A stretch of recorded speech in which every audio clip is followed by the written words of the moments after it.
Well, hello there, and welcome back to Faith, Culture, Politics in Australia with Mark, and I'm obviously your host, Mark. Before I introduce today's guest, just want to remind you to like and subscribe whichever platform you might be using to watch me on today. But I do encourage, if you happen to be watching on some of the social media sites, to come and join me on Rumble. That's currently not affected by any censorship at this stage. So at the moment, I'm streaming through to most of the platforms, fine, but that may change down the track. So join me across on Rumble. And just a reminder, I've got a website under development that's going to be coming, and we'll obviously be directing traffic to that once that's up and running, because we really just don't know where this censorship regime is going to take us. But for now, hit that like and subscribe button, Faith, Culture, Politics in Australia on Rumble, follow us there.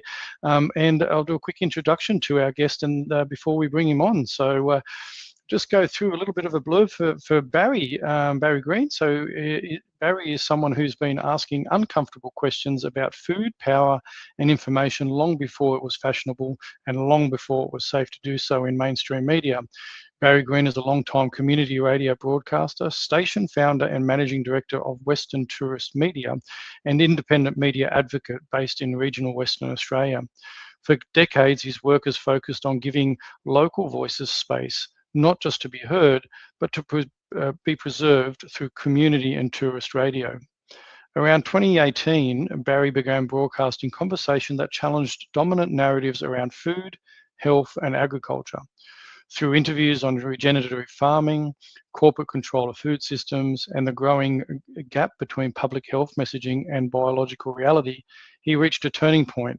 If media is funded by the same corporations shaping the food system, then certain questions simply won't be asked. That realization sharpened his commitment to independent media. Since then, Barry has continued to platform long-form conversations through Radio WA and community radio, including discussions connected to regenerative agriculture, food propaganda, and most recently, the Maha conversations, Make America and Australia Healthy Again. These broadcasts feature voices that are often excluded from mainstream outlets, not because they lack evidence or expertise, but because they challenge powerful commercial interests. Barry's work sits at the crossroads of food sovereignty, media independence, and community resilience. He's not driven by clicks or controversy, but by the belief that informed communities make better decisions and that healthy societies begin with healthy soils, healthy food, and honest conversations. This conversation today is about how our food systems became so centralised, why independent media matters more than ever, and how movements like Maha are forcing a reckoning, not just in America, but here in Australia as well. So please welcome Barry Green to the podcast. G'day there, Barry. Great to have you on board. G'day, Mark. Thanks for that. And that was a very, very good summary. Thanks for that. That's great. And I think with the US government turning the food pyramid upside down, this is a perfect time for this conversation, because the things that they're saying is what I've been saying on community radio and tourist radio since 2018. So it's very satisfying. Pity my slim dusty hat's getting pruned, but anyway. That's all right. The beauty of the old screen filter at the end of the day. But just before we crack on, I just wanted to show the viewers and listeners a little bit about your sites, or some of the sites. So you've got Radio WA Conversations with Barry Green. So this is on Spotify for creators. So that's on there. You've also got this here was Healthy Soils, Healthy Communities. Now this was on National Features and Documentary. Now what was that? That was on Community Broadcasting Association of Australia. That's correct? Yeah. That's correct. So in 2018, that was a significant year for me. I attended an event in Perth called Healthy Soils, Healthy Communities, which was Lana McTiernan, the WA Agriculture Minister at the time from the Labor Party. She'd brought Charlie Massey to Western Australia. He'd written a book called The Reed Warbler, A New Agriculture, A New Earth. And this is about the time that the community radio in Donnybrook, we got on air in 2018. No, we didn't. 2016. 2018, we got transmitted on the Hill, which gave us a good coverage around the southwest. And anyway, the Community Broadcast Association of Australia represents community stations across Australia, and they used to run this thing called National Features and Documentary Series. Which mentored community radio volunteers to produce a half-hour documentary. So I put a pitch in to do this program, and it was successful. And I was mentored by Ian Hill, who's a ex-ABC trainer, and I think it's the first time Ian had heard about regenerative agriculture. And in that program, Charles Massey talked about how we started using nitrogen fertilizer after the Second World War, when the major corporations had big nitrogen plants to make explosives and remarketed it as fertilizer, and that was the whole green revolution thing sort of kicked off then. And as Charlie says, the green revolution, produced all this cheap food, but it's all full of piss and wind, and that's where the sort of beginning of the failure of our agricultural system, arguably.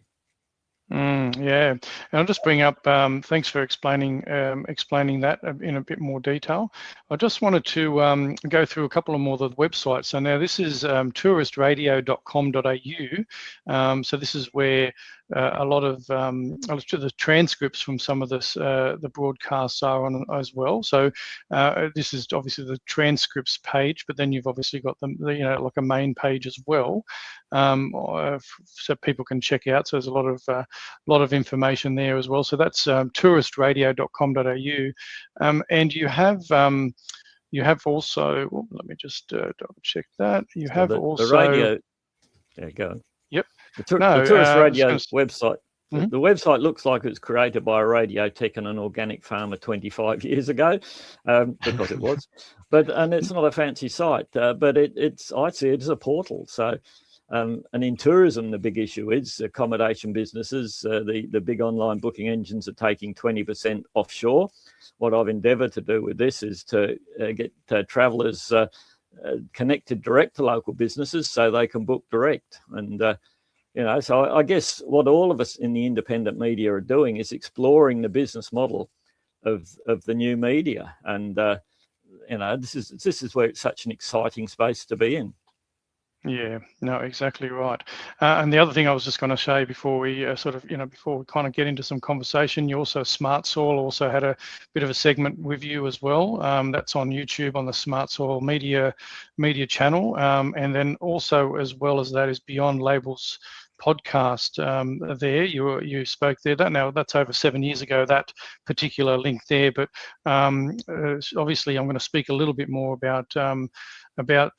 Sina McCullough as well, and her current, how her podcast has kind of developed a bit, and and you and I can talk into that a bit more, and I can show. I wanted to show a little bit of a clip from her and a current conversation he was having with Joe Salatin, because I think you're going to be talking about him as well as we go forward. So so Barry, before I guess we get into too much, because I just did want to show those those links to people about what you're involved in, and we'll unpack obviously a little bit more.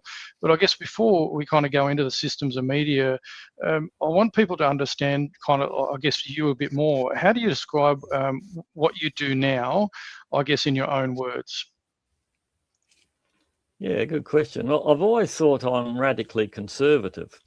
And having been involved in organic agriculture for, since the late 90s, and organic agriculture, we were seen as the loony left. And I've always thought I was a bit left of centre.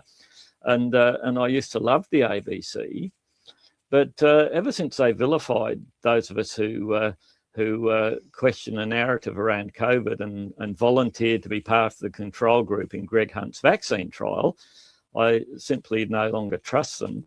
So I guess regenerative agriculture, Charlie Massey, who's a doyen of regenerative agriculture, talks about it's about developing diverse, self-organising ecosystems in the soil. And I've coined the term regenerative media for all of us in the independent media.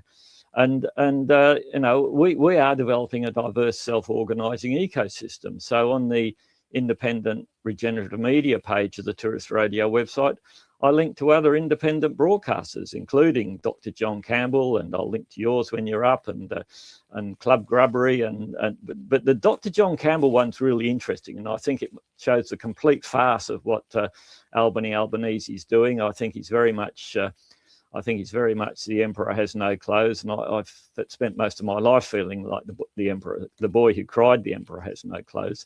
But you look at Dr. John Campbell, he's got 3.3 million subscribers on YouTube. Our ABC, with all its government funding, had 300,000. So whatever Anthony Albanese does is completely irrelevant. And as long as you're allowed to have a website and I'm allowed to have a website and I promote what you do and you promote what I do, we can just get around the gatekeepers, because we're in such an interesting period in history. And as I said when I was talking to Dr. Sina McCulloch, you know, the capitalism, the best of capitalism's created the internet.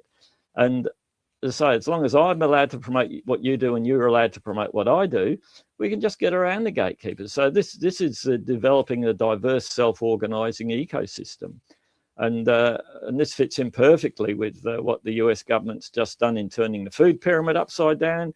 And when the president, with the health secretary in America, with the authority of the president of America, says that you have been lied to by your government and the corporations in terms of what's good for your health, this is huge. And I've for some time been thinking we must be approaching a Berlin Wall moment.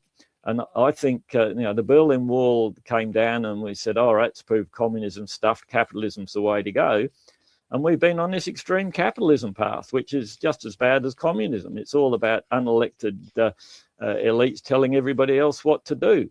And sadly, the Liberal Party is as culpable in this as the Labor Party, because, you know, we've gone from being a private enterprise free market economy to basically being a nation of serfs to foreign multinationals. And we're losing our small farms, but I think they can start to come back now, because as Kennedy says, your health of the nation comes from fruit, vegetables, meat, dairy, and whole grains. It means you've got to stop eating the food-like materials sold by the corporations, which is exactly the message that I put out with Dr. Sina McCulloch in 2018 in that piece that she called An Aussie's Take on Food Propaganda.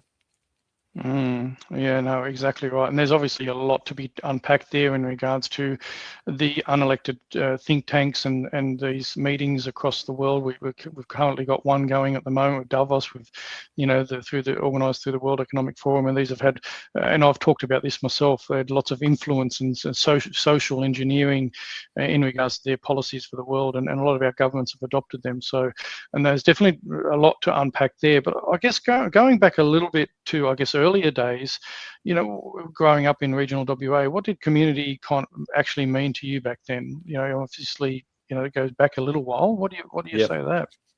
Yeah, well, quite a while. My mum and dad were 10-pound poms. They got me for nothing. We came to Donnybrook in 1965, and Donnybrook was very much, your traditional agricultural town. There was there was in the southwest, there was a big dairy industry. And that's all gone due to the so-called dairy deregulation. And there was a sense of community, and this has been destroyed. Now, I grew up in Donnybrook listening to 6TZ out of Bunbury, which was the local commercial station, which was privately owned. And, the commercial stations then were very much a part of the business community. And then I trained as a radio technician with the government, Department of Aviation, starting in 1974, in the days when the Australian government saw it their position to train young people, which I used to be, for the future needs of Australia. Since then, they've seemed to train baristas and import everybody else. But we've got to get back within the regen ag movement. Or within the soils movement. I've seen written a couple of times that throughout history, there have been 26 major civilizations that have collapsed when they've destroyed their soils locally. And when you destroy your soils, you don't suddenly run out of food. You end up with declining nutrition and associated physical and mental health problems, and the whole system spirals down, which is pretty much where we're at the moment globally, which is a bit depressing. But I remain optimistic, because it feels better to be optimistic. But because of the internet, the regen ag movement is going from strength to strength because it is allowing innovative farmers to work with independent scientists and get better outcomes with less inputs. And, if you look at history, throughout history, information's been controlled by kings and queens, bishops and dictators, and more recently, Rupert Murdoch. But the internet's changed that. So we can have these conversations and as I say, with put that alongside what Robert Kennedy's doing, and you mentioned Joel Salatin, he's involved in this as well. And what Joel says is we've got to get young people into agriculture in their own right, making decisions for themselves, not as serfs to some foreign multinational corporation. Exactly right. And you already hit on something that I was going to ask you about. So, back in the day when you were growing up, radio was more about community and connection than actually just broadcasting, wasn't it? And that's kind of what you were just hinting at there. So do you actually remember the moment, was it like 2018 or before that, when you realized that media could shape reality and not just report on it? Because ultimately a lot of it seems agenda driven. Do you remember, was it way before 2018 or when? Do you remember I think that? so. Yeah, well, I started work at GWN Television, which was the only commercial broadcaster in Western Australia in 1988, and I started the day after the bicentennial program. There was the big TV show on the bicentennial, and GWN was part of that. It was a Kerry Stokes private company. We were based in Bunbury, broadcast via satellite all over regional Western Australia. And 1989, I was working there as the Berlin Wall was coming down, and I was watching the incoming feeds there. And, that sort of influenced the way I see things. But I was watching GWN and how the news works. And, the journalists weren't necessarily all that bright. And, they were all about getting people watching their TV so they could sell ads. I was working there as a technician, and I built equipment that allowed them to insert separate ads in Kalgoorlie, Geraldton and Albany, and I got a buzz out of that because I've always had this sort of sense of community. But what's happened with commercial television and commercial radio, all those private companies have been bought up and networked, and they talk of aggregation. So you buy all these companies and they aggregate, which within the industry we refer to as aggravation. But they've really destroyed the business model of what they're doing because it's all driven by advertising people. And I'm of the view the world's made of technical people and marketing people. And, marketers believe if you say something's enough times, it becomes the truth. And they've sort of been getting away with it. But at the end of the day, facts matter. And I think COVID and the COVID injections have demonstrated that more than ever. So getting back to the importance of community radio, and DBCR belongs to CBAA, the Community Broadcast Association. When I say DBCR, it's Donnybrook Baling Up Community Radio, which I'm one of the founders of. We belong to CBAA, and it's a great organisation, but it is fairly woke and it's fairly reliant on government funding from minority groups. And their code of practice specifically says that the function of community radio is to provide a voice for members of the community that aren't represented in the mainstream media. And that's how I justify all these conversations I've had with people who've lost their businesses and their jobs and been injured by the COVID injections, because these people haven't been represented in the mainstream media. And now I don't know how many community stations around Australia are challenging the narrative particularly. I know some are. I was interviewed on Esperance Community Radio on the same subject. I know Mary Lou from Fremantle Radio, she was questioning the narrative. She's interviewed me. But you see, as volunteers, we've been able to have conversations that so journalists haven't because they're worried about losing their job. Whereas as a volunteer, if I lose my position, so be it. It's and I guess this is what I came to realise a long time ago, is that governments of both political persuasions have used debt to control the people. If you're the people who got the COVID injection, the majority of them only got it to keep their job. if they hadn't had debt, they wouldn't have got the injection. Yeah, absolutely. So very true. And so it seems like you already had a bit of an inkling, like when you're doing that work. So if you're looking at independent media, what you're doing now, you're speaking into a lot of things that the mainstream won't touch. It seems like you're already kind of getting geared up for it long before you actually took the reins into it from there as well. So it's been a bit of a journey for you to kind of get to that stage, but a lot of things have impacted you going forward for that. So in regards to community radio and commercial radio, what's the difference between the two that people don't usually understand, between community and commercial radio? That's a really good question. Western Tourist Radio is a private company. I own that. The licenses we operate with are called low power open narrowcast. Because the tourism industry didn't really embrace tourist radio, it's been a bit of a tough gig. So a lot of the 87.6 and 88 licenses been acquired by Christian broadcasters. Community radios can only be operated by an incorporated body. So DBCR is DBCR, Donnybrook Baileynup Community Radio Inc. We're entirely funded by sponsors. We're not allowed to say we have advertisers, we have sponsors. And so all our sponsor messages include the words station sponsor. That's sort of, I guess, to protect the corporate media. But the corporate media exists for their shareholders. Community radio exists for our community. A lot of the stations have become very reliant on government funding, and when they do that, then of course they lose their independence. And this is communications I've been having with CBAA. I introduced them to the Aligned Council of Australia, and the CEO told me that the Aligned Council of Australia press releases included misinformation. Now, how you decide? Mainly, the misinformation is anything that disagrees with the government narrative. Sadly, these days. So community stations, and there I'll talk up the Community Radio Plus app because community stations, a lot of them aren't particularly high powered. So they have, Donnybrook Baileynup Community Radio has a 250 watt transmitter in Donnybrook. We also have one in Baileynup. The Baileynup retransmits the Donnybrook program. So that gets quite a good signal into the town, and DBCR gets into Bunbury and Buston reasonably well. But you can also listen to it via the Community Radio Plus app. And so we promote the Community Radio Plus app. You can listen to us anywhere on the planet. And we encourage anybody to listen to the Community Radio Plus app, because that'll as you travel, it'll lock onto the closest community station.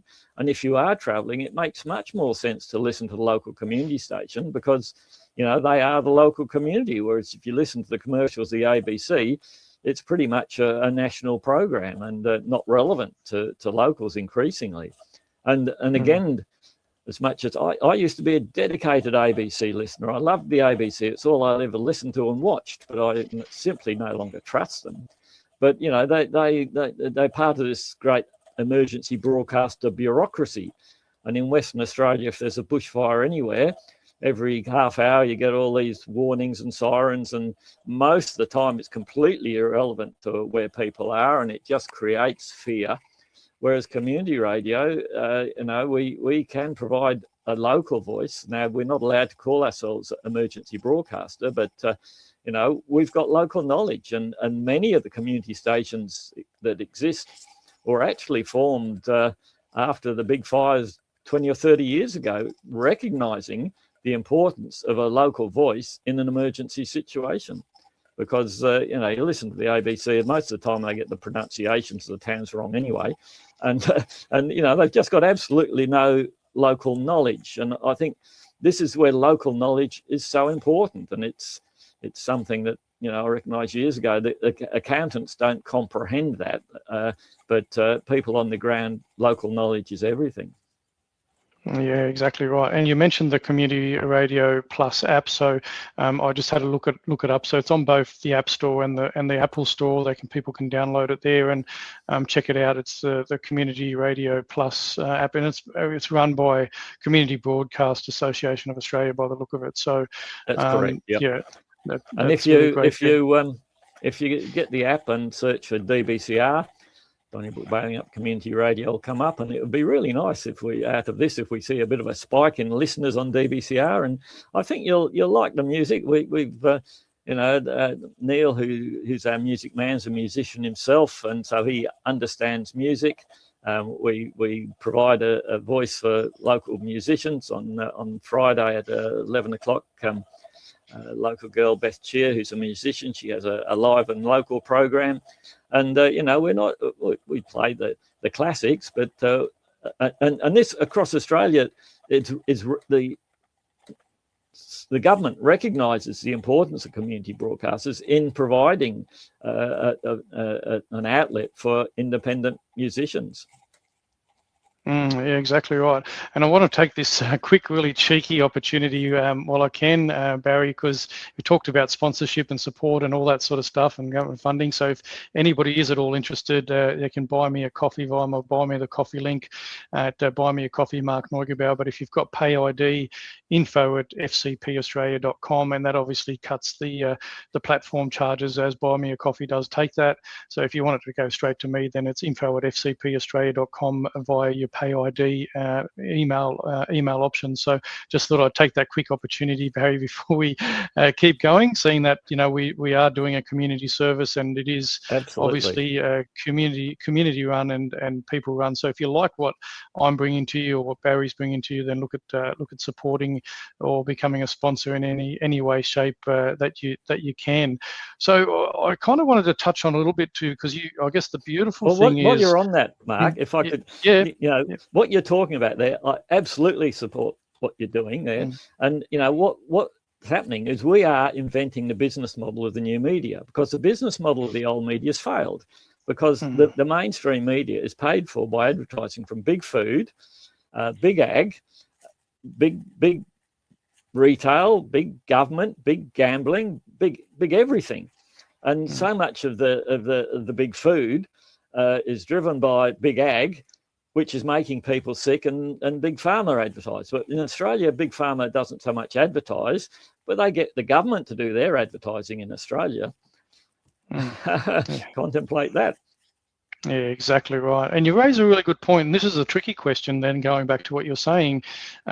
Should the Australian broadcaster then be funded to the tune of $1.2 billion with taxpayer money? So how does that sit in with everything that you're sort of just mentioned there?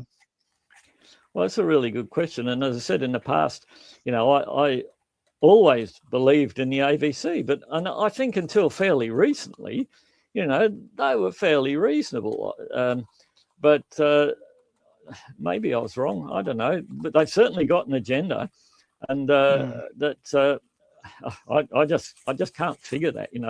That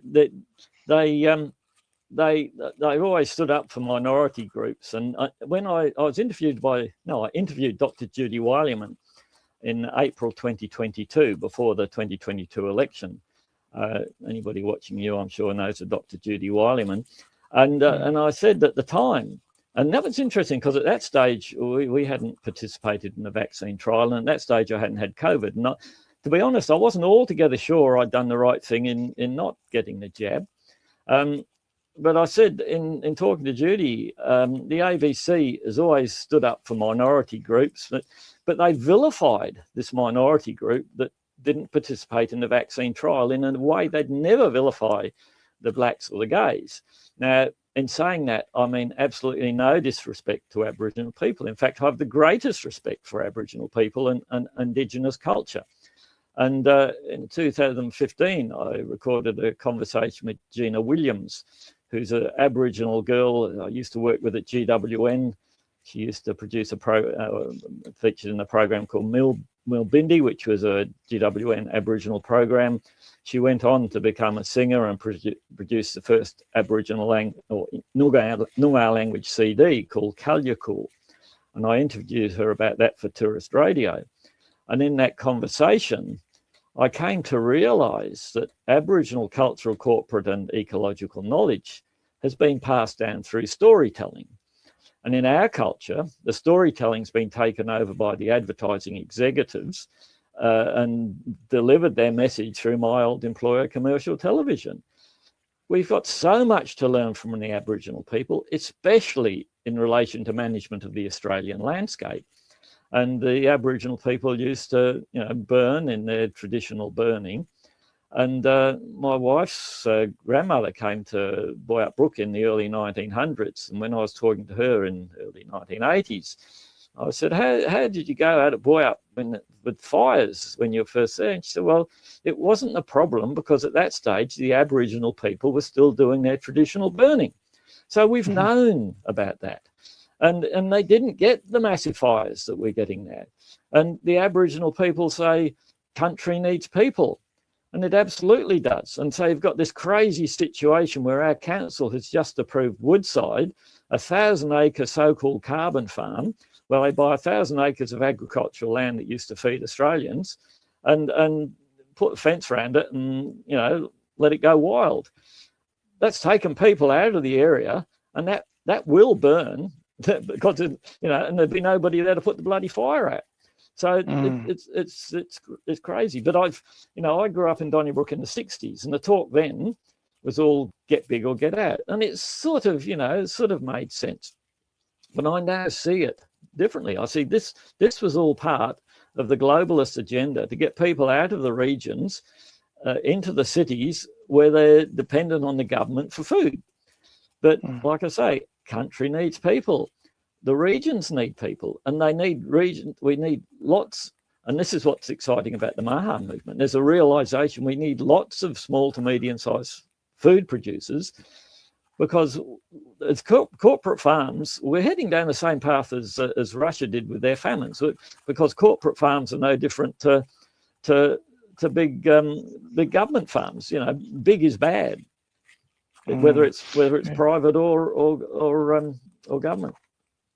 Yeah, no, exactly right. And, the whole, licensing, I mean, radio, government should license radio, not sort of control radio, and same with TV. And I mean, it was always meant to be unbiased and not directed at anybody. And this, a lot of people have come to understand, we're going back to the ABC side of things, is that they seem to very, very much on the side of the state rather than giving unbiased information to the people, which is a real worry. So with the work that you've been doing, Barry, what do you think is some of the story? Like, do you have a story of something that would never make the mainstream media that you had an opportunity to share through the community radio?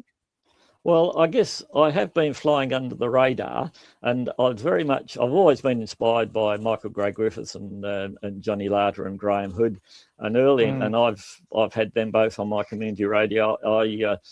I was part of the group that supported Hoodie when he was in Donnybrook. And he said early in the piece that, this felt like, just talking about this stuff felt like the First World War, going over the trenches and charging the other side. And he said, you get out of the trench and you charge the other side and get to the other trenches, there's no bugger there. We've been told we can't talk about it all on fear, but we can talk about it. And I've been doing it on government licensed radio, and, I haven't had a big following, but all those conversations are online for the record. And if you go to the Tourist Radio website, and there's that big green blob on the homepage, that goes to my independent media page, where I link to other independent media. And at the top, there's a little on-air button. That's a playlist of all these sort of conversations that I've had. And also there's the So if you go to the home button, which is top left, which is Tourist Radio, click on that top left of the. Now you're on the home page. Now go down a bit, and that big green blob, click on that. Independent regenerative media. So there's at the top, there's a list of, that's a SoundCloud playlist of my independent media conversations. And if you come down a bit, you'll see all sorts of other independent media links, including the Light Australia, Club Grubbery. Keep going down.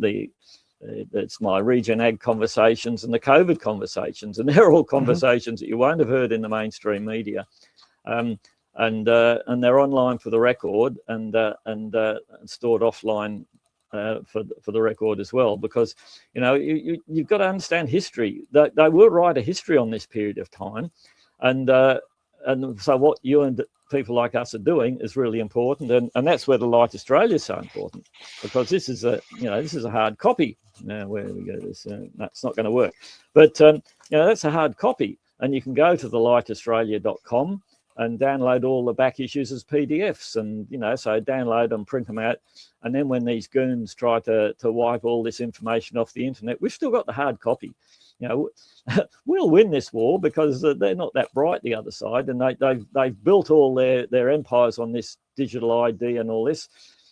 But it's a huge energy consumer. The whole AI thing, it's a huge energy consumer, and they're not going to be powering it with windmills and solar farms. So, and at the end of the day, the only thing that really matters is for the human condition is food grown on biologically active soil. And the food that your own biome recognise. And Bill Clinton, who people might remember more about Monica Lewinsky than anything else probably, but he supposedly said it's all about the economy, stupid, and the economy is bloody important. Don't get me wrong, and we've all got to pay our bills. But I like to think it's all about the biology, stupid. And this is why we're such an interesting period in history, because throughout history, the biology. I went to a soil seminar in 2000, and the presenter Andy Gulliver from Custom Compost said the soil's made the chemical, the physical, and the biological properties. We got pretty good at understanding the chemical and the physical. The biological were too bloody hard, so we ignored it. And this is exactly what's driven what's happened. The research in agriculture since the Second World War has all been done by corporations doing research into stuff they can sell farmers. And the process whereby, and the same things happen in medicine, the only way you can do research to profit from it is by owning a patent. And that's what's driven it. But the science of regenerative agriculture is, I like to think, akin to open source software. It's a community asset. And what's happened in medicine, going back to, when was it, 1910, when the Rockefellers managed to convince the government that, traditional medicine was all hocus pocus and the industrial way to go. And that's what's driven the sickness around the world. But and it's that science, so-called science, that's allowed a whole body of human knowledge gained over generations to be dismissed as not scientific, because it's if you don't own the patent for wormwood or something, you can't profit from it. And again, this is why we're in such an exciting period in history, and again why Dr. John Campbell's so important. And I've rebroadcast segments of his programs a number of times. One he did was a case of 3 people who'd been written off from cancer by the system. They'd self-medicated with fenbenzanol and they'd come good. Now, he said, of course, this isn't scientific proof, but he said the bloke who figured out that vitamin C was, or the lack of vitamin C was the cause of scurvy, he did a test on 10 people with 5 groups of 2. And the 2 that got lemons and limes were the 2 that survived. So that didn't prove anything, but it was indicative of where the research needed to go. Now, the next program John Campbell did was with talking about how the government in Florida is funding research into the use of out-of-patent drugs in the treatment of cancer. Now, this is huge. And I guess I'm probably a libertarian these days, and I believe in private enterprise and the free market. But when the free market fails, there's absolutely a place for government involvement. And the free market's clearly failed in relation to the pharmaceutical industry. So when you've got governments in the leading capitalist country in the world putting research money, state money, into researching use of out-of-patent drugs to treat cancer, this is humongous, and it's quite conceivable that within a year they will have conclusive results. Now, my boss in Port Hedland Airport, when I was working there in 1979, had been there for 3 years, and he wanted a transfer at the end of the year, and he said, I'm starting a rumour that I'm getting a transfer at the end of the year because rumours often come true. So I'm starting the rumour that 2026 will be the year that Big Pharma goes away of the Titanic. Now, people have been saying all through this COVID con, when we've been questioning Big Pharma, they said Big Pharma's too big to fail. They said the Titanic, or if you say it wasn't the Titanic, whatever it was, they used to say it was too big to sink, but it bloody well sank. Because, you can't defy the laws of nature. When it filled up with water, it went to the bottom. And when it becomes, increasingly obvious that these products that the pharmaceuticals industry is selling isn't driving health, it's just it's there to drive their profits. And when the leading capitalist country in the world can take it on, this is huge. This is Berlin Wall Mark II.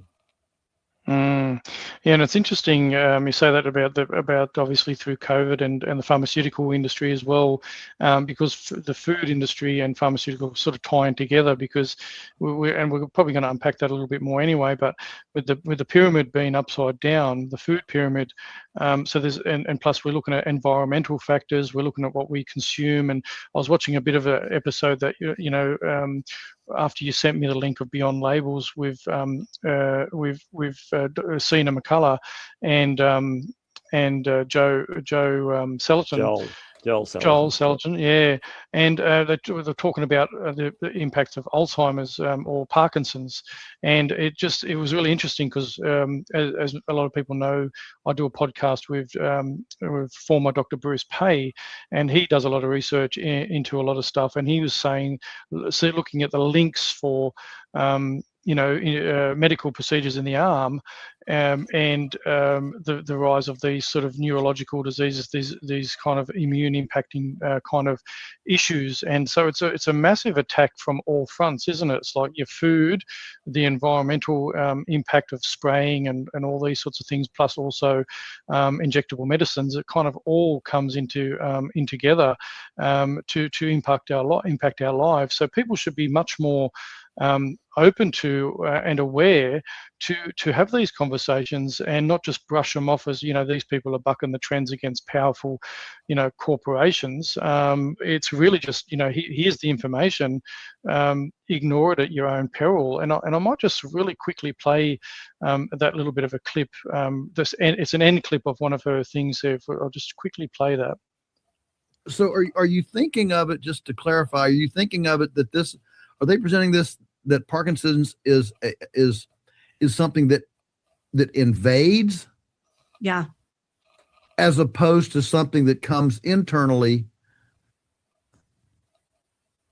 You mean that starts internally?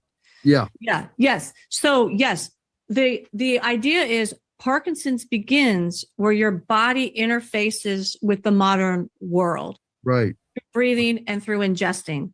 Yes, that it's something you get from external. Wow. So right? It's invasive rather than something endemic within your head that quits working. That's exactly right. That's exactly right. That's a major shift in thinking. So anyway, that was just an end clip from their conversation that I wanted to share. But it's also, this is again what Bruce and I talked to as well. It's these external impacts on our system, rather than and what you're saying with this particular study, Barry, was that it was showing that it was more as a result, rather than all the research has been and all the studies have been about it being a genetic thing. And this is where a lot of the stuff is going, is that the same with autism, that all the stories have been around it's genetic. But what the study and other studies are showing is, well, hang on a minute, it's not so much genetic. And all the studies have been around that, but they have ignored the studies around environmental impacts, injectable impacts, and the type of food we eat. So it's quite powerful that people are waking up to this, but a lot of this stuff isn't still being talked about openly in mainstream circles, and it's stations like yours, and it's the work that you're doing and others that are kind of bringing this information to the people. Absolutely. You talked about former Dr. Bruce Pay. Of course, Bruce mightn't be a practicing doctor, but he's still got his doctorate. And all the doctors, like the AMPS doctors, they're the ones that we should be listening to, the Australian Medical Professional Society, who were warning of this. And I think what you did there in rebroadcasting another podcaster's content, this is so powerful. We haven't had their permission. We don't need it. We're promoting their message. This is the exact opposite to the modus operandi of the control media. Now, what was the question out of all that? No, I was really just pointing out the sort of correlation with all the things that we're talking about, and the environmental, and you talked about the pharmaceutical industry influence on a lot of things in regards to, you know, our health and well-being, and it ties in with the food, and it ties in with injectable medications, or not even injectable, but even ingestible sort of medications. So it's all these things that people haven't traditionally, it's not been funneled into those conversations that we're having now. It's been funneled into totally opposite things, like cancer studies. It's all about, oh, you know, it's a different thing, but there's more and more emphasis now of the conversations that people like you and I are having, and others. It's about, okay, well, you know, it's not a defective gene per se. We need to be doing more studies about things that are external, rather than a genetic or a mutation or whatever that is kind of what I was getting at. Yeah, I think you're right, and I think it might be different genes have a different. You know, if you inject a particular injectable into a human with a particular gene, that might respond in that way. That's not to say the genes are causing it. It's just that this injection caused it with people who've got that genetic makeup. And this is the great con of all these injectables. We're all so entirely different, and yet you know, they've tried this one situation suits all. But this is where Professor Ian Brightope is so important, and Dr. Neil Benson, who I've interviewed.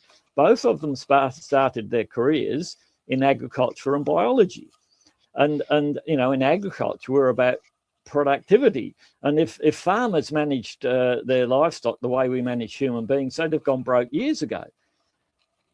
You know, because they're creating sickness, and agriculture, we're about production, and Ian Brightope talks about. He'd done work on white muscle disease in animals, which was a selenium deficiency.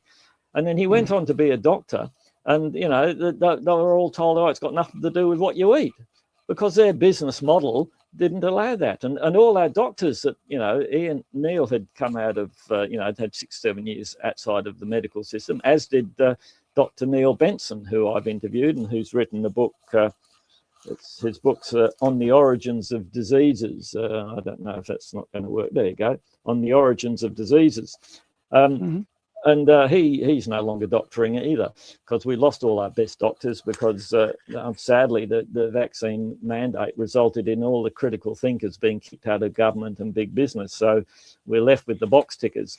But, you know, that's going to go full circle.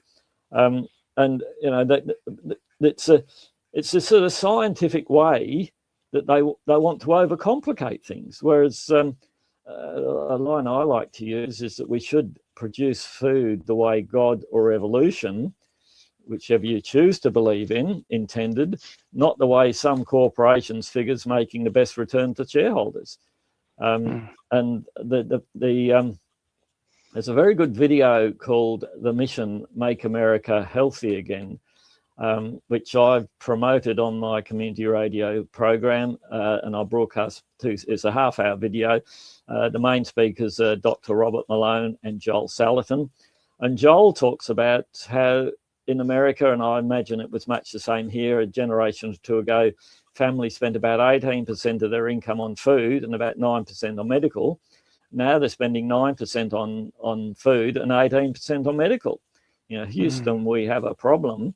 And in Australia, it's even compounded by the fact that our food's all managed on the basis of down on price, and we subsidise the sickness industry. So that's going to send the government broke. So, you know, it comes down to an economic argument. At some point, the government in Australia is going to have to do what the government in America is doing and say, all right, we're going broke with all this crap food.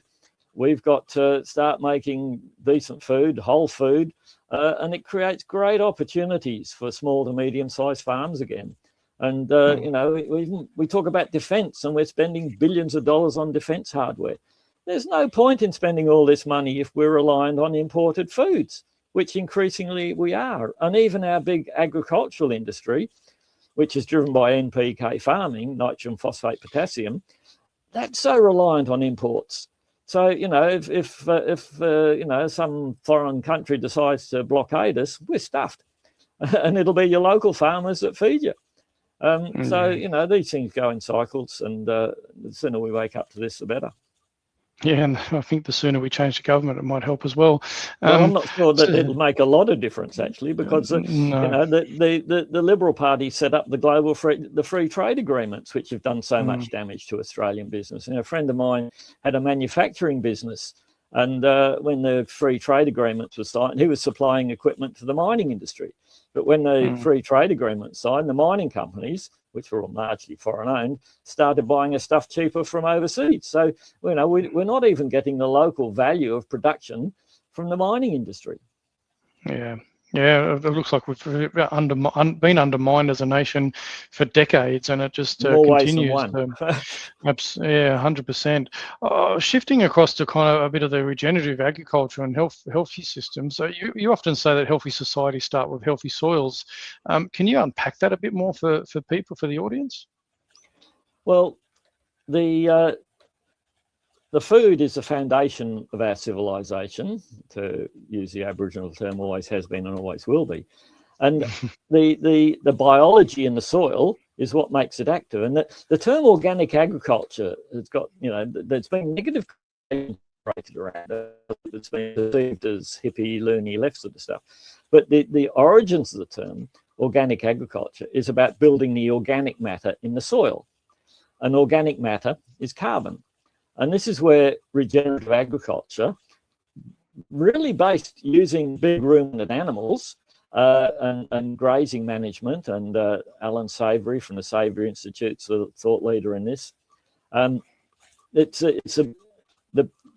grazing of grasslands by big ruminant animals, where they graze hard, piss and poop on the area and move on. It's that action that's created the deep soils of the plains of Africa and America. So the poor old cow gets a bad rap, but properly managed, it's a contributor to soil building. And as you build a soil organic matter, you're building the water holding capacity. The best way to get soil organic matter is the roots of plants that have grown and died down. Now, if you increase the soil organic matter 1%, you increase the water holding capacity of the soil by something like 140,000 litres per hectare. So if you can increase your soil organic matter by 1 or 2 or 3%, you're vastly increasing the water holding capacity, which means the droughts start later and finish sooner. But it also means you're not going to get so many floods, because, you know, when you have extreme rainfall, of course you're going to get floods. But if the land's managed regeneratively, the water holds more water and it doesn't run off. And then we get all these dirty water running down the rivers. That's all topsoil being washed out to sea. Now, if you've got high organic matter, that supports the biology in the soil. And the sort of Alex Podninsky, who is Australian, he's from came to Australia after the Second World War. He brought biodynamic agriculture to Australia. He sort of says, well, the wheel fell off of modern agriculture when von Liebig discovered plants take up soluble nutrients. And of course, there's no dispute that plants take up soluble nutrients. But plants have drinking roots and feeding roots. And in a natural or organic soil, the plant gets the nutrients it wants that are soluble, but attached to the colloids in the soil. And when it wants water, it draws water through its feeding roots. When we chuck on these highly processed NPK fertilizers, the poor old plant goes to get a drink and gets all this NPK, and it's like eating Coke and Big Mac. You know, the plants grow big and obese, and then in nature, pests and diseases have a place. They take out the weaker specimens. we create a whole paddock essentially full of diseased plants, and the pests and diseases come in and have a smorgasbord. And then we turn to the same people who sold us, the NPK fertilizers for a chemical solution, and it becomes self-sustaining, just like the pharmaceutical industry. Keep people sick, so they need more products. Once you can snap out of it, and it's hard, but again, the organic thinking. This is what I find exciting. In the internet, they talk about organic search on Google, which is Google's sort of not what it used to be, but I talk about organic search, which that means it's the very best result you get without paying for advertising. You see, so I see another analogy back there. Yeah, no, exactly right. So have you been in contact with many regenerative farmers? Have you started talking to them? Are you surprised by some of the conversations?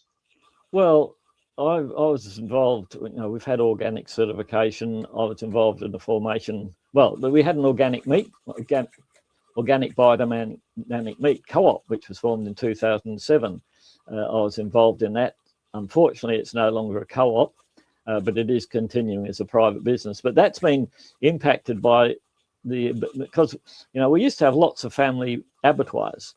Now they've largely either closed or got huge and been bought by foreign corporations. So it's very hard now for a small farmer to get animals killed. And that's the subject of an interview I'm doing on community radio tomorrow with Tammy Jones, who's the author of the book Eat Like a Jonai. And she's actually an American lady, used to be a vegetarian. They're now doing sort of community farming, and they are building a local abattoir because you can't get it killed in the corporates. I've also been involved in an organisation called COBWA, Certified Organic Biodynamic WA. I'm no longer involved in it. We've actually just dropped the organic certification on our farm because we weren't producing enough to justify the cost. And I'm getting a bit old for it. It's hard work.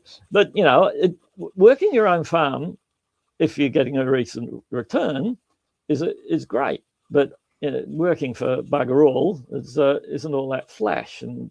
But I think with what the American turning the food pyramid upside down, I think it's going to create real opportunities for small farms again. I attended an event in Bridgetown in September last year, organised by Matthew Evans. It's called the Grounded Festival. And one of the speakers there, Dan Kittredge, who's an American, he's from the Micronutrient Association. And he's developing equipment and software that will allow you to scan a piece of food with your mobile phone using spectroscopy, if I can get that word right, that will give you a rating of the nutrient density of that food. Now, this is starting to come together. I've done an interview with him, which is on DVCR SoundCloud. It's also on the Radio WA podcast. This is huge because once we've got that, even organic certification might not be necessary anymore. If you can scan a piece of food before you buy it to determine what's really in it, it makes all this marketing irrelevant.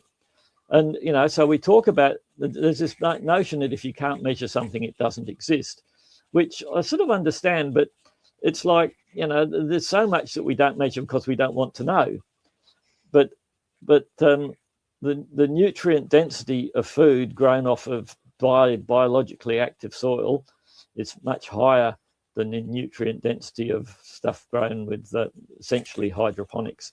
And of course, West Australian soils in particular are very old, so they are deficient in some minerals. So we do have to provide trace minerals to get, in some cases, to get things to grow.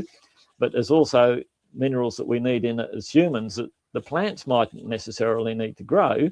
But if we're not providing them so the plants can access them, then it's not going to be so good for the people. And again, it comes back to Aboriginal culture. Aboriginal people had the saying that when the country's sick, the people are sick.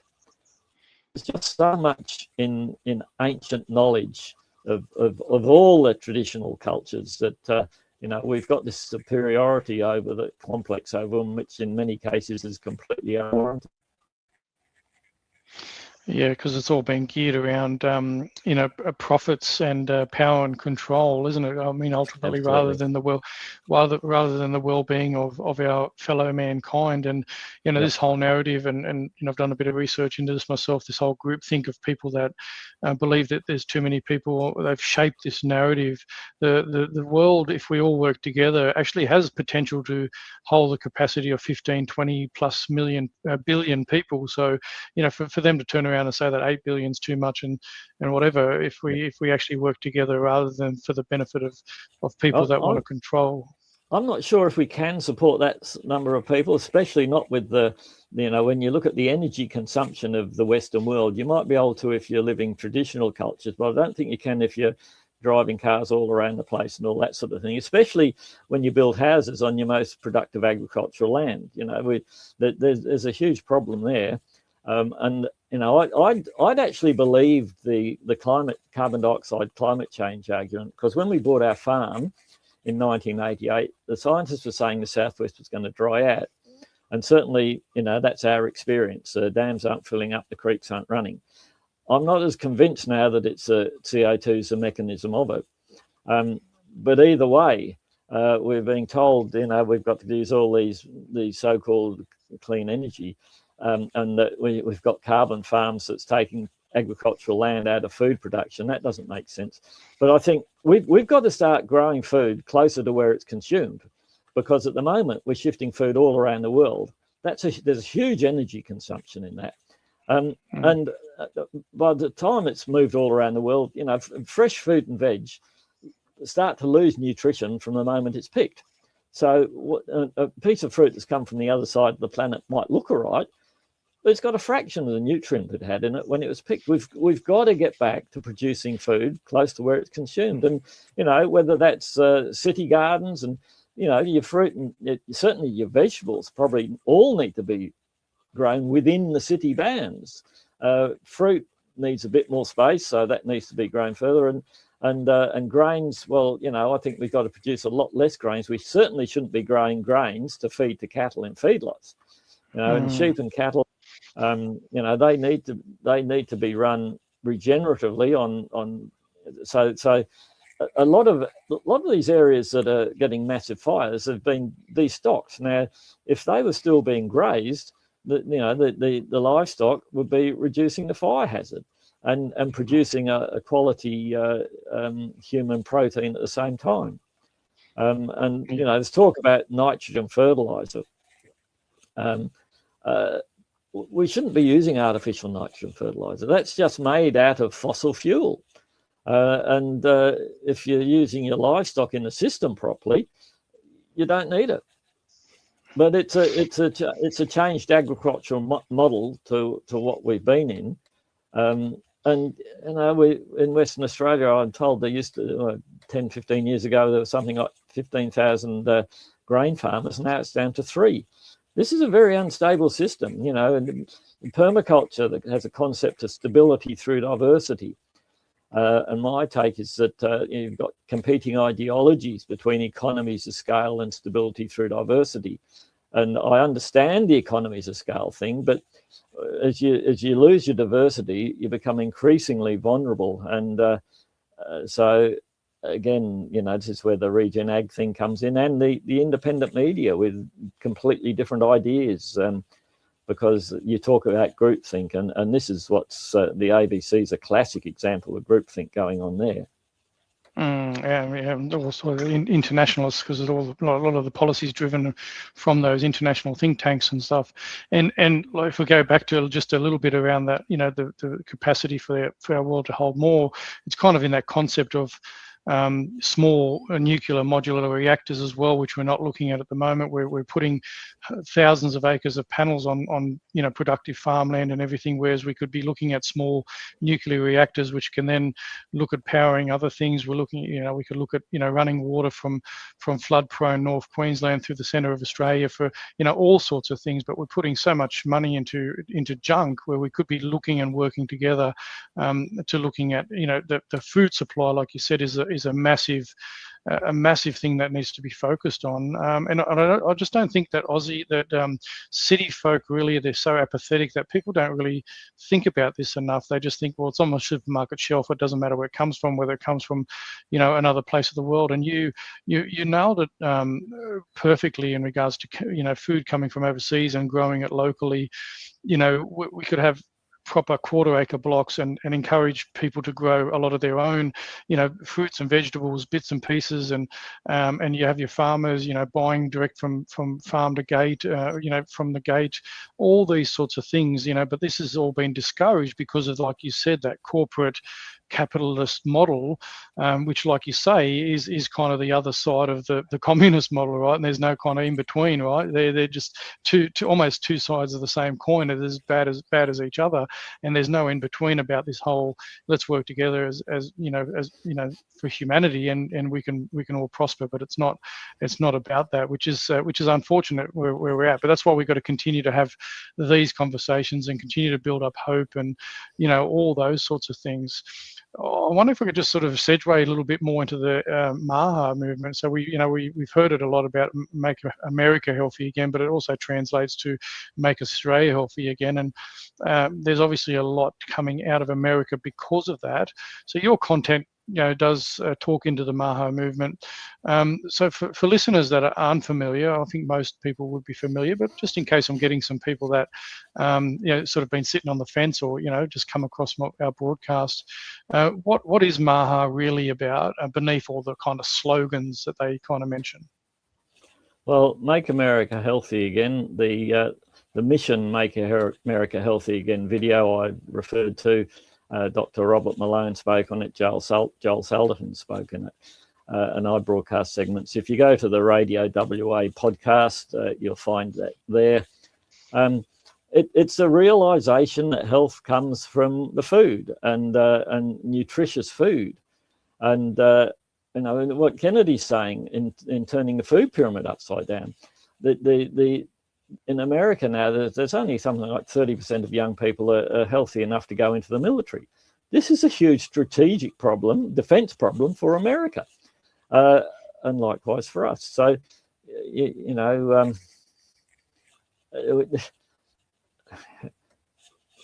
it's to those of us who can see it, it's the bleeding obvious. But the health of the people is driven by what they eat. And you look at the amount of obesity and metabolic diseases in our kids' generation, and this is horrific, and it's not their fault. It's been, and this is what Kennedy's saying. You've been lied to. You've been lied to by our government and the corporations in terms of what you should be eating, and all these ultra-processed foods, they're not recognised by the human biome as being foods at all. We shouldn't be eating them. And when he talks about soda drinks, your Cokes and all that. When I was growing up in the southwest, we had Stokes soft drinks in Bunbury and Robbie's in Bridgetown. They sold you these sugary drinks which you had on occasions, and they were nice. And but those companies have all been bought by Coke. And they don't even produce them in the southwest anymore, so God knows where they've all come from. And we're spending, there's hundreds of trucks on the road sifting all this rubbish up and down the highway. And you talk about community gardens, and government sort of pays lip service, but they're incredibly important, because if people start to discover the taste and nutrition of truly decent food, then they might start to appreciate what farmers are doing, because at the moment they don't. But I'm told that in London during the Second World War, that the people in London were the healthiest they'd ever been during the Second World War, because they weren't overeating, and they were eating out of their victory gardens. Old Winston there, grow veggies in your backyard to grow them for the country. Now we're being told, oh, you can't grow stuff because it's bad for the corporations. Well, this is absolute bollocks. And the whole, Joel talks about the chicken flu thing. He says, well, if you put all these chickens in the most unhygienic environment, of course they're going to get the flu. he's a very good communicator. He sort of said chickens need to be allowed their chickenness and pigs need to be allowed their pigness. And he said, if a society isn't concerned about the health and the lifestyle of its animals, it's probably not going to be concerned about the health and lifestyle of its people. Yeah, very well said. And there's obviously clearly some parallels between US, obviously their health before Kennedy's now come over and looking at the reshaping that. We're seeing here in Australia a massive impact on general health. We're seeing in my state in South Australia, we've got massive ramping, we've got massive strain on our health system and so forth. So there is some parallels there. But do you think, and I think our mainstream media plays into that, because they message the whole, anything coming out of America is Trumpism, the Maha movement is kind of, this whole, aligned with Trumpism. And so our media shapes this a little bit. So do you think the average Australian is still very much trusting of the institutions that led us through COVID and the institutions that tell us, what we're doing is, the right thing in regards to food and health? Do you think Australians are still there? Do you still think there's a lot of conversations that need to have here in Australia to help people, sort of wake up? I think if you look at comments on Facebook, I think people are waking up. You'd never know if you look at the mainstream media. And again, my training as a radio tech taught me to fix a problem, you've got to identify and address the cause. The problem is our mainstream media is paid for by advertising from the companies selling the products. They've lost their capacity to question anything. I don't know what the ABC's excuse is. That's another can of worms. But I think, certainly the anti-Trump thing is and this is what I said when I broadcast this thing with about the Maha movement. A lot of Australians haven't even heard of the Maha movement, and if they do, they think Trump. But when you start to understand what Kennedy's doing, this is big. That's what gives me hope. I'm prone to bloody black dog disease. I've been pretty, I've been in a bad way in the past. I think depression actually has a place to play. I think I've developed a bit of a natural immunity to it because all the things I've worried about haven't come to pass. If they have, I've dealt with them. But at the moment, you've got all this "Are you okay?" and blue trees. Well, none of them were ever any help to me. In fact, I did go to a Beyond Blue doctor at one stage. That was a waste of time because I got sent to him, and he said, "Well, we could give you pills," and I said, "Well." The reason I was depressed at the time is we'd bought the tourist radio business and it was sending us broke, and my wife had to go back full-time teaching, and that was pretty depressing. And so he said, well, we could give you pills. I said, the pills ain't going to change the situation. He said, we could do cognitive behaviour therapy, so I will give that a try. And so he said, right, write down the things that, upset you and your reaction to it. And this was back in 2006. So I said, all right, I'll try that. So it was in the days I used to listen to the ABC. And on the rural report in the morning, there was a report, and they were talking about some new disease in agriculture. And I heard that, and I thought, oh, here we go again. Global free trade is spreading pests and diseases all around the world. And then the ABC went on to say, the ag department saying, what you got to spray this crap with? To which my reaction was, here we go again. The bloody government's become the advertising arm of the chemical companies. And the good doctor said to me, no, you organic farmers have got it all wrong. We need to put all these poisons into the food supply to feed the world. And that's when the penny dropped with me that, they're all part of the same problem. So I went away and I had the tourist radio website and the reason I persevered with it for 25 years without making any money is I could see early in the piece, we employed a local SEO company to do search engine optimization for the tourist radio website. And we invited these people out. We were having a barbie around our dam.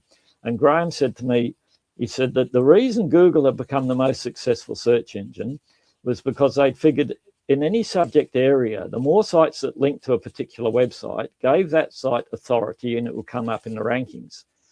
That was a light globe moment to me. I said, there's an opportunity now for the best information to come to the top, not the information driven by advertising and delivered through my old employer, Commercial Television. That was a light globe moment, and I tried to build the tourist radio website on reciprocal links.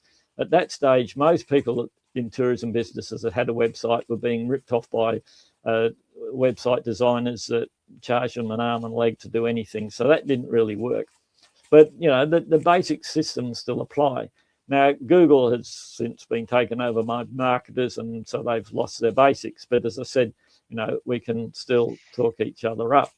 Now, again, I've lost my train of thought. Where was I going on this one? Well, we're talking about the obviously the Maha movement, the conversations with the media and all that. Yeah. Like it also that's a byline is my program on Donnybrook Community Radio, which is at 10 o'clock on a Wednesday, Western Australian time. It's called Business and Community Conversations. The byline, it all starts with a conversation, and the program's actually sponsored by harvesthighway.com.au. And I just think the whole Maha movement is fantastic from an agri-tourism point of view, because agri-tourism, we had a farm stay for 20 odd years.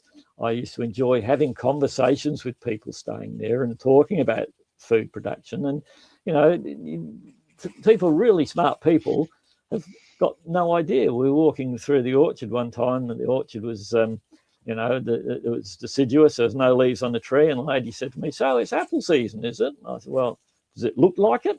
But she'd got apples in the shop, so she knew it was apple season. You know, so there's been this complete breakdown in understanding in the city of where their food comes from. And again, my radio tech training taught me any stable system needs a feedback loop. And the supermarkets have broken that feedback loop between farmers and eaters. And what I've endeavoured to do is use tourism, and agritourismwa.com.au is one of our websites, to try and remake that connection between farmers and eaters. Now, I'm not a marketer. I haven't been very successful at doing that, but all those websites are there and they do get traffic. It actually gets more traffic out of America than Australia at the moment. But, you know, I think these conversations that we're having creates the opportunity for change. And I've been saying we're actually in World War III, and we'll win this war one conversation at a time. Yeah, absolutely, and well said. And that it does sort of talk us a little bit more about what we're doing, you know, what you're doing, what I'm doing as an independent podcaster. Never set out to do this, but kind of just, you know, obviously COVID changed a lot of things for a lot of people. But I mean, you've worked in licensed broadcast and online platforms. What do you think the strengths are of each? You know, you obviously got a Rumble, you upload to Rumble, you've got other digital, and you've got the, you know, the broadcast. Do you think they both have strengths and weaknesses to work together? Well, absolutely they do. You know, the goons are trying to control the narrative. They say, my dad fought in the Second World War. He crossed the English Channel on D-Day +1. He fought his way up to Belgium, where he's shot and left for dead in October 1944. He was fighting a regime that was controlling the narrative that our government's talking about wanting to do. No, that's not good. I don't think they will. I think, you know, it's going. No, Albo's making all this noise, but you know, when you look at the fact that Dr. John Campbell has 3.3 million subscribers in the ABC 300, they're becoming irrelevant. The two are complementary. I think the fact that all these conversations I've had are online for the record, and you know, I think that's important, and they will write the history of this period of time, and all of what we're doing in the independent media. The other side are all about creating fear and apathy. And Robin, Courage is the Cure, you know, and she's one of the editors of Light Australia. So, you know, and it's fantastic. We're making all these connections and talking each other up, and the other side are talking each other down. Yeah, no, yeah, absolutely right. And this is one of the things I wanted to mention, because you did mention Michael Gray-Griffith earlier, Cafe Locked-Out and that. And I've also been following Michael Ginsberg. Now he's talking about the possibility of setting up a media network of independent media and so forth. Now, I just wanted to get your thoughts on it, because I worry that, you know, we end up going into internalized bubble and all our messages stays into an internal bubble. or do we continue to persevere in the space that we are, like you are with Donnybrook Radio, with me and my podcasts, and what we're doing, obviously getting the website set up, or do you think that we should go towards that model of working together in a kind of a platform where it potentially might have the risk of being an echo chamber rather than reaching the 80% of people that what I'm hoping to reach and you're hoping to reach? What's your thoughts on that? Well, I think we can talk each other up. I think Michael has made a very good point, and he started the banned book company. Now that's huge because the books, whatever they try to do online, the books are still there. The Light Australia newspaper is really important, and the Western Tourist Radio has been advertising in a lot of them. The edition 21's out at the moment. The Western Tourist Radio ad on the back page of the Light Australia. The QR code takes you to the independent broadcasters page on the Tourist Radio website. I'm not getting paid by anybody for doing that. In fact, I'll pay to put the ad there. But I've got links to the others. This is how we get around the gatekeepers. And community radio. I've had a bit of pushback from the community radio. People have said, we're over COVID. We don't want to hear about it anymore. And I do understand that. And I know that people, I know I've upset some of our board, and I love them all, because the community radio, Donnybrook Community Radio, wouldn't exist without the work that all the other people are doing. And I know people don't want to hear about it anymore, but so the function of the media isn't to tell you what you want to hear. It's to present the facts, and it's your job to, make up your mind what you think of it. And again, the tourist radio, I think, people driving into Buston see that sign, they tune to tourist radio and they'll hear local stories, and they might hear, depends when they happen, because the tourist radio is a repeating loop program. That's the state license. And, I see tourism has a place to play, because you realise when you travel the world, people all around the world are the same. They just want, a healthy life and the family and all these things. So one of the interviews I've got playing at the moment is with Paul Conlon, who wrote the article on the front page of the Light Australia. And it's about his book, which is Citizen One, the case against digital ID. So an interview I did with him via Zoom. The Rumble version of that is online. That's about half an hour. I've got about a 10-12 minute version of it playing on the tourist radio in Bunbury and Busselton. So tourists that listen, we talk about the things to do, but we also welcome these people to Western Australia. And they mightn't have heard about some of the things that happened in Australia during the COVID period, and they might be shocked to hear about it. But as long as we're careful in only presenting facts, we should be pretty right. And if we do get any pushback for it, well, then, we need to say to our politicians, well, you're paid the big bucks to represent us. Where are you at on that? And so on my weekly program on community radio in Western Australia, after the last election, the McGowan government, prior to that, the members of the Legislative Council were region-based. So we had 6 MLCs in the southwest. Well, Mark McGowan, because he was the emperor for a period of time there with both houses, he removed the regional representation. So we've now got how many MLCs represent across the whole state. Now, when they were just southwest, I talked to the southwest MLCs. Now that they're statewide, I said, it gives me license to talk to all of the MLCs, because I say these people are paid the big bucks to represent our interests. A lot of them we don't hear much about. So I've said to these MLCs, this program, the format is, it's an opportunity for you to tell our listeners who you are and what you believe in and your visions for Western Australia. And so far I've spoken to Dr. Brian Walker, MLC, Phil, who's from the Cannabis Party, WA. I've spoken to Rod Caddies from One Nation. I spoke to Phil Twist from the Liberals. I've spoken to a lady whose name I have trouble pronouncing from the Australian Christians. And last week, I spoke with Rob Horseman from the Liberals. all except Dr. Brian Walker, a new MLCs. Dr. Brian Walker was one of only 2 state MPs who opposed the COVID injection mandate. The other one was Sophia Mamond. Sophia didn't get re-elected, but Dr. Brian Walker did. And the things that Brian had to say were quite interesting, because he ended up with myocarditis out of the COVID injection, and he stood up in the state parliament of Western Australia and told the parliament all about his experience, which wasn't reported in the mainstream media, but Donnybrook Bailey Community Radio listeners heard about it. And I've approached Labor Party MPs. I've sent them emails. They either don't reply or decline the invitation. Now, community radio, we have to be careful to be balanced. And so, as I say, there's an open invitation for any MLC in Western Australia to come on the program, tell us who they are and what they believe in. If some party members choose not to, that's not my fault. That's that's their option. Yeah, this is it, and it's opening up those options for everybody, to give them the option to be able to come on if they want to, if they choose to. If they don't, they don't. So very, very important. And we do hold quite a bit of responsibility with, a lot of people call us the new media.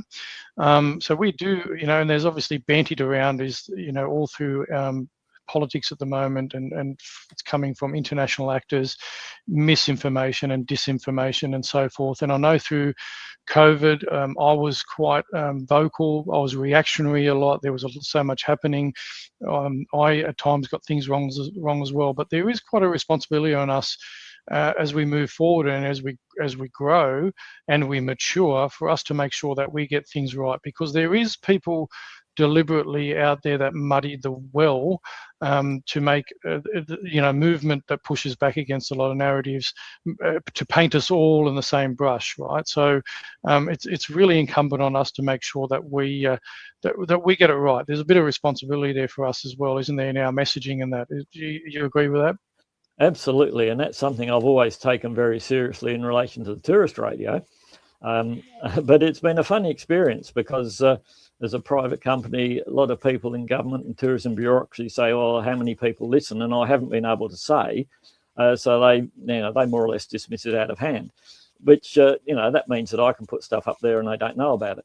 But you're absolutely right. We've got to, report the facts as we see them.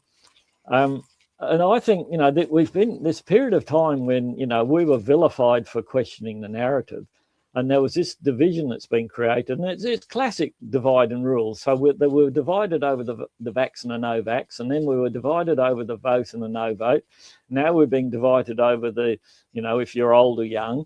But at the end of the day, we all have the same basic instinct. So my take on it very much is, and I haven't attended many of the rallies and things. I'm more at home on the farm, but I did do a talk in January 2024 in Bunbury, and I said that it's been created as them and us. It's not, and I said I have no animosity whatsoever towards anybody who took the COVID injection for whatever reason. That's none of my business. I have great animosity to those who mandated it and who approved it. But those who have had the jab and have since seen the light, we've got to bring them with us. It's not them and us anymore. And I actually broadcast a piece, Dr. John Campbell, when he was on the Jimmy Dore show, and both him, Dr. John Campbell, has said, he wasn't an anti-vaxxer. He took 3 of the jabs before the penny dropped. And Jimmy Dore said the same thing. So they were discussing their vaccine injuries. And I broadcast segments on the community radio. And the next day I had a bloke local ring me up and he said, I heard that. And he said, I've got these health problems, which I thought were just coincidence. But I now realise they're a result of the COVID injection. And he was prepared to come on and talk about it. That's huge, because so many people have been so conditioned by the propaganda that if you even question the COVID injection, you're a cooker and an anti-vaxxer, even though he'd had umpteen COVID injections. So, they've done a very good propaganda job. But, I think we'll win. Yeah, no, very good, and that kind of gets me to, sort of towards the end. We're cracking on a little bit, but I wanted to thank you as well, because you did mention your Black Dog days and about depression and that. And I've got to say, through COVID, I had my days, and I think a lot of Australians do. And so we've got to make sure that people don't get too overwhelmed. There's a lot of information out there and that as well, and it's really important to share these things. That sometimes things can get too overwhelming, and we've kind of got to find ways to do things. But it sounds like, Barry, you're still very, very hopeful, and you're seeing we're seeing some momentum of change, obviously, with the Maha movement in America, and we're hoping for it to transpose over here into Australia. So what can ordinary people, Barry, what can they do right now, to support healthier food systems, to, and independent media and so forth? What can the average person do?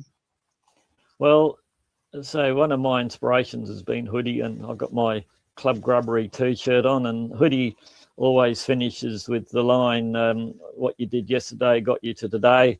And I think that's so important. And Hoodie comes from a very Christian perspective. And it's so interesting. We're seeing this, the Christian thing. I was brought up going to Sunday school and, learnt the 10 Commandments, and that was all good. But like so many of my generation, I lost interest in the church. And as Hoodie says, it's really just become a bit of another corporate bureaucracy.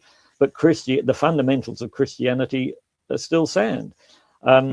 So I guess, what can other people do?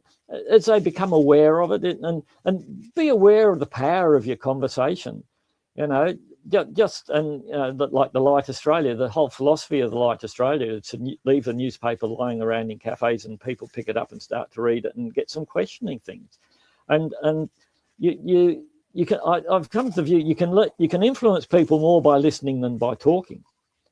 And when you let people describe, their journey, you can often steer them around to where we are. And this is what happened to this bloke who I said, he heard the John Campbell thing, and he said, I'm not an anti-vaxxer, but I now realise these health problems I've come from the COVID injection. And so, we've got to hold those responsible to account, but everybody else who took it and, might now be starting to regret it, we can't belittle them at all. All we can do is put our arm around them and say, come with us. Yeah, no, very powerful, mate. So thank you so much, for your time. I just wonder if you could close and say, what as a legacy, what do you hope that what you're doing now will contribute to the future? What's your message on that? Well, I guess all that I'm doing is because I love my grandkids. I don't need all this crap. I'm very fortunate. I don't have any debt. We haven't got heaps of money, but we don't need heaps of money. But we haven't got debt. So, and I could just pot around on the farm and hitch up the caravan and go around Australia. But, I'm doing this because I think it's the old story. When you can see what's happening, when you can see it, it's very hard to unsee it. And that's what Pierre Corey, who I first come across on Hoodie's show, he was a doctor and he could see all this stuff. And he said he used to read the New York Times, and if it's in the New York Times, it was the truth. We now know it's not. So I guess in terms of any individual, in terms of your food, think about what you eat. If it's got a list of what's in it, you probably don't want to eat it. Get back to, as RFK says, get back to whole foods, bring people with you, and get back to a sense of community, community radio, whether it's supporting the Lions Club or the footy club. Rebuild a sense of community that's been destroyed by government policy around COVID. Yeah, good final words, Barry. So I really appreciate the chat. It's been a really good chat, and I just wanted to share, obviously before we go again, some of the sites. So obviously this is Radio WA. You say that's on Spotify, on there for creators. It's Radio WA Conversations there with Barry Green, and also you had the website is probably one of the other key ones that you'd say, I reckon, would be this one. Which is the Tourist Radio website as well, for people to jump on. Now, I do know that you're also on Rumble, and you and I are in contact on Facebook. Got a profile on Facebook and that as well. So, if people did want to reach out to have conversations, they've heard us chat and say, "Look, I've got a story for Barry." They could obviously reach out that way. Is that kind of the best way that people can reach out? And maybe perhaps when this goes up, we can put some links in there as well.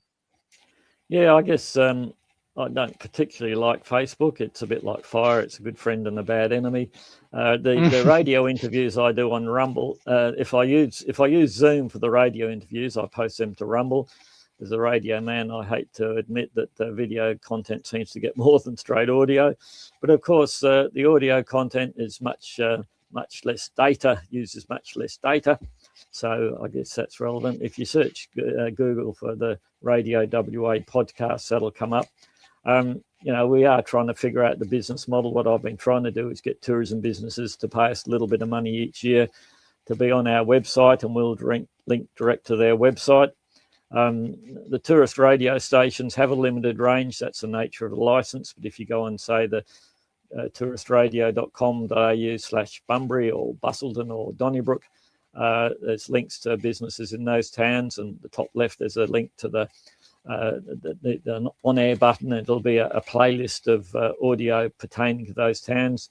And I guess, I've got to try and get more people listening to this content because it's measurable on radio, on online audio content. The radio content's impossible to measure. Commercial stations spend lots of money on doing surveys, which were probably about as accurate as the prediction of the American election was in 2016. But at the end of the day, I guess the business model that I'm trying to build is if we get a few sponsors on and get those businesses saying, well, this is working for us. If I've got to do a hard sales job, I can't see any point. But if I've got it working for some people and they came back and renew because it's working, that's the free market. And I think people confuse capitalism and free market economics. Capitalism's become virtually, a private version of government bureaucracy. Free market, the true free market, works, but it only works with multiple players at all levels. And the supermarkets have destroyed that in the food.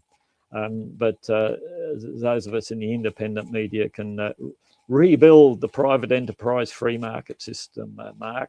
And thanks for your contribution to that. Yeah, absolutely. And as Klaus Schwab continues famously saying, it's about stakeholder capitalism. That's what it's all about for them, stakeholder capitalism, but we want the free market. So well done, Barry. It's been an absolute pleasure. Thank you, and God bless you, what you do, the work that you're doing, and look forward to having further conversations down the track. So wishing you all the very best. Thanks, Mark. And it all starts with a conversation. Yep, absolutely. Good on you, Barry.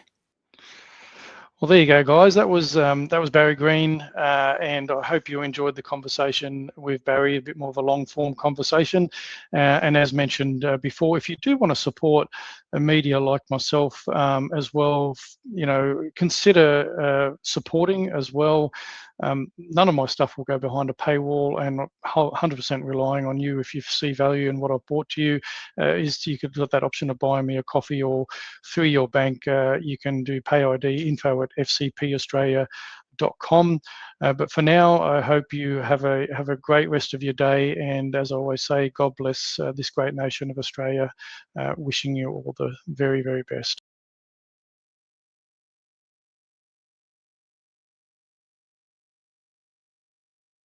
You to see and hear something which we feel is rather special.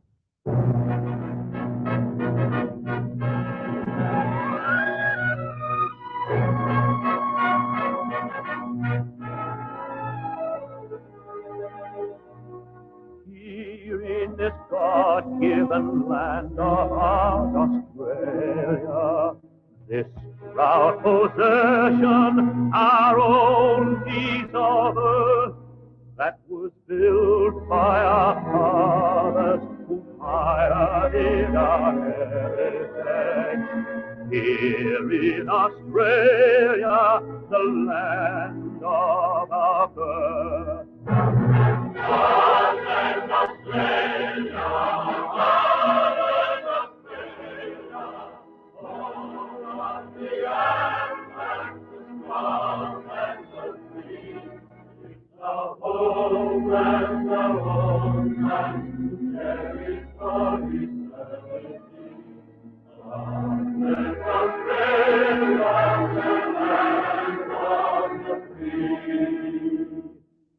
Here in Australia, we treasure love and liberty.